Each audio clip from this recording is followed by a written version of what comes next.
పార్టీలో ఉన్న నాయకులు కానీ ఎమ్మెల్యేలు కానీ మిగతా చైర్మన్లు కానీ ఎవరైనా తప్పు చేస్తే ఎంక్వైరీ కమిటీ వేసి ఏకైక పార్టీ ఏదైనా ఉందంటే జనసేన పార్టీ సార్. ఇలా మేము గర్వంగా చెప్పుకుంటున్నాము.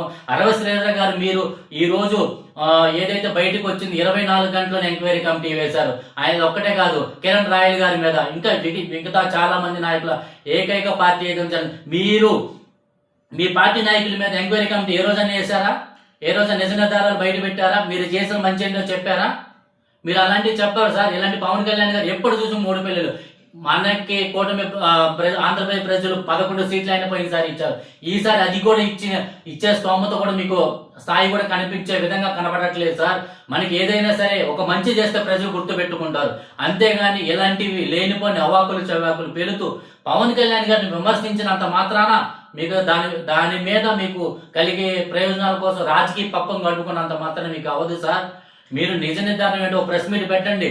మీరు లేదనుకుంటే ఒక డిబేట్ పాల్గొనండి. లేదంటే పవన్ కళ్యాణ్ గారు సవాల్ వేస్తారండి, ఇదిగో మా ప్రభుత్వంలో ఇలా జరగలేదు, రండి డిబేట్కి కూర్చుందాం. మీరు ఏ ఛానల్లో అయినా పర్లా, మీరు సాక్షి మీడియాలో అయినా పర్లా, ఇటు ఆంధ్రజ్యోతిలో అయినా ఎక్కడైనా సరే, ఆంధ్రప్రభలో ఎక్కడైనా సరే మీ ఏ ఛానల్లో కూర్చోమని పవన్ కళ్యాణ్ గారు కానీ చంద్రబాబు సిద్ధంగా ఉంటారు. మీరు ప్రెస్ మీట్ పెట్టి నిన్న ఏదైతే పవన్ కళ్యాణ్ గారు చెప్పారో దాన్ని మీరు ఘాటుగా స్పందించండి. అంతేగాని మీరు నిజాలు చెప్పుకోకుండా ఏం జరిగిందో క్లియర్గా చెప్పకోకుండా మీరు ఎలాంటి చేయడం అనేది కరెక్ట్ కాదు అని ఒకసారి తెలియజేస్తూ, ఇకనైనా మీరు బయటకు వచ్చి ప్రజలకి, ఆంధ్రప్రదేశ్ ప్రజలకు కానీ లేదనుకుని మీ పార్టీ నాయకులకు కానీ ఒకసారి ఏం జరిగింది అప్పుడు మన ప్రభుత్వంలో ఇప్పుడు ఏం జరుగుతున్నది ఒక్కసారి ఇకనైనా మీరు ప్రెస్ మీట్ పెడతారని మనస్ఫూర్తిగా కోరుకుంటూ జై భారత్, జై హింద్.